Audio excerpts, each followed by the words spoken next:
afternoon's top story is Prime Minister Harris will host a special press conference this afternoon.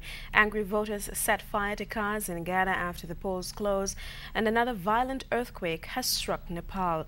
Good afternoon. Welcome to the ZIZ Midday Newscast. Today is Tuesday, 12th May 2015. I'm Ebony Brandon.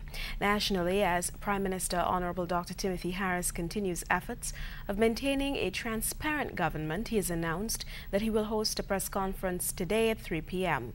While the agenda for the press conference is not known, it's expected that the Prime Minister will address the Privy Council's ruling on the boundaries matter. Yesterday, in a written decision, the Privy Council explained its reasons for rejecting the former government's attempts to change the constituency boundaries of St. Christopher and Nevis prior to the February 16 federal elections. The press conference will be broadcast live on ZIZ Radio 96.1 FM and ZIZ Television. In other news, a senior official with the Federal Bureau of Investigation's FBI says the organization is particularly concerned about cybercrime in its overseas partner territories, including the Caribbean.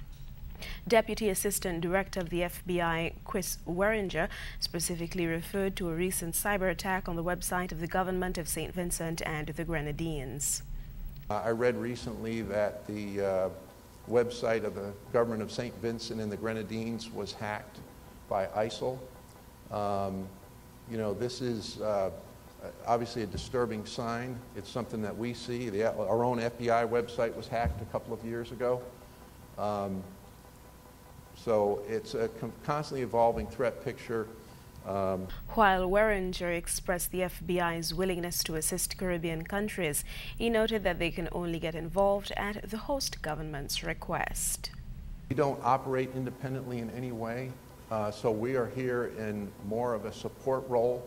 So there are FBI services that we can offer, especially in the area of training, but also in the area of subject matter experts, whether it's cyber, whether it's evidence collection, any other type of service that you may require. The Brimstone Hill National Park Society is continuing activities as it marks its 50th anniversary under the theme Celebrating 50 Years, Restoring, Preserving and Managing Our Heritage. This week, Cameron Gill, General Manager of the Brimstone Hill National Park, visited ZIZ Studios to speak about two major upcoming events, the 50th Anniversary Lecture and Anniversary Banquet. Planned for Thursday, 21st May, the lecture will feature Dr. Lennox Honeychurch as its guest speaker. The guest lecturer is Dr. Lennox Honeychurch, who will be traveling here from Dominica, specially to deliver our 50th anniversary lecture. The venue for this is the University of West Indies Gardens at Fortlands. The time is 7 p.m. on Thursday, the 21st of May.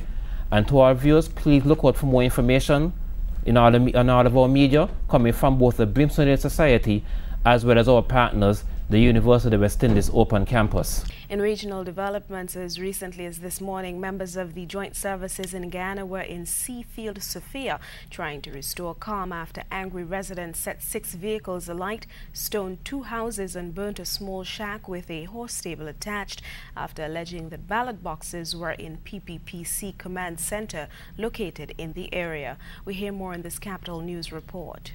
A prolonged skirmish in Seafield Sophia this evening as residents there set fire to several vehicles, persons were shot with pellets by riot police, a house was looted and a stable burnt. It all started earlier today when some electors approached a house in which they believed was a site of irregular activity involving the polls. The house was said to belong to a pastor who is also an activist for the ruling party.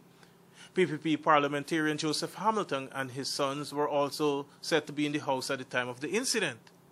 Capital News understands that the police were called in earlier today after the house was surrounded, and they endeavored to investigate the claims of the electors, and they found no such situation. We go in there to find ballot boxes. You hear me? And myself and Cloyette, we checked everywhere.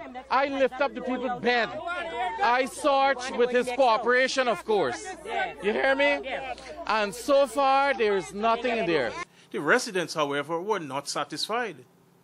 The situation became more heated after the close of the polls, ending with the subsequent setting alight of the vehicles and the stable.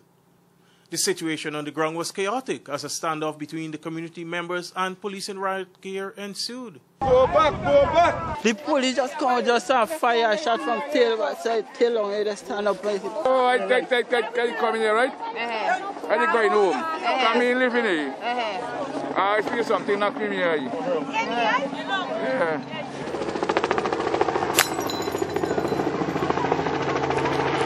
A helicopter hovered above to provide backup to the ranks on the ground.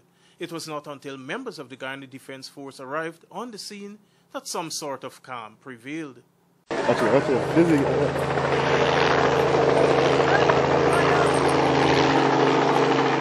Earlier in the day, there was another incident involving a ballot box at Turning Point in Tocqueville, in which a man was accused by electors of wrongdoings and he was given a sound thrashing. In both cases, the electors claimed to be acting to protect their democratic right to elect a government of their choice. For Capital News, Raul Collins. Authorities in St. Vincent and the Grenadines say a small plane crashed on the island on Monday, but that both people on board have survived. The Cessna 337 was en route from St. Lucia when it crash-landed near an airstrip in northern St. Vincent, a statement from the Royal St. Vincent and the Grenadines Police Force said. The co-pilot and pilot have been hospitalized. The statement identified the pilot as Wayne McDermott of St. Lucia and the co-pilot as Marvin Fabian Pica of Grenada. Details on their injuries were not disclosed. The Eastern Caribbean Civil Aviation Authority sent 2 investigators to the crash site to investigate the cause. Internationally, another strong earthquake shook Nepal today, killing at least 6 people just weeks after a devastating quake left more than 8,000 people dead and destroyed hundreds of thousands of homes. Nepal has been struck again by another strong earthquake with powerful aftershocks. These pictures show the immediate aftermath in the capital Kathmandu. The tremor lasted around 30 seconds and sent people running outside. The US Geological Survey has estimated its magnitude at 7.3. Last month's devastating quake was 7.8.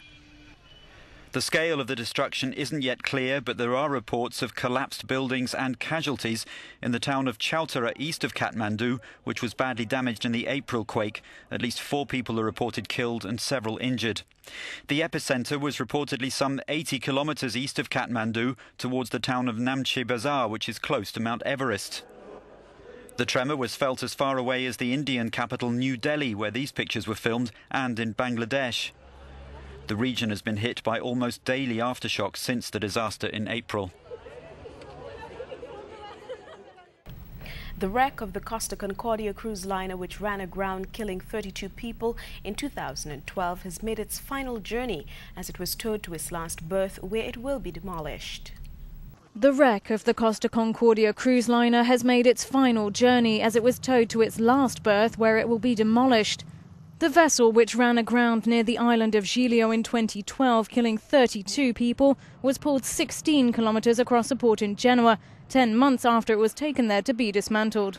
The liner had to be stripped of enough material to allow it to pass over the breakwater of the Pra-Voltri port, its final destination.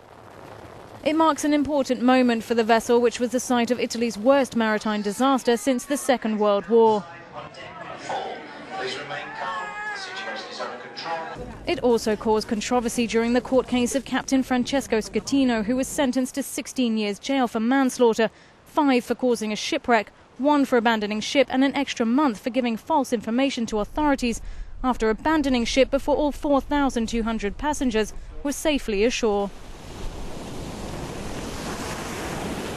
In the weather, today will be partly cloudy, hazy and breezy with a slight chance of a few passing showers.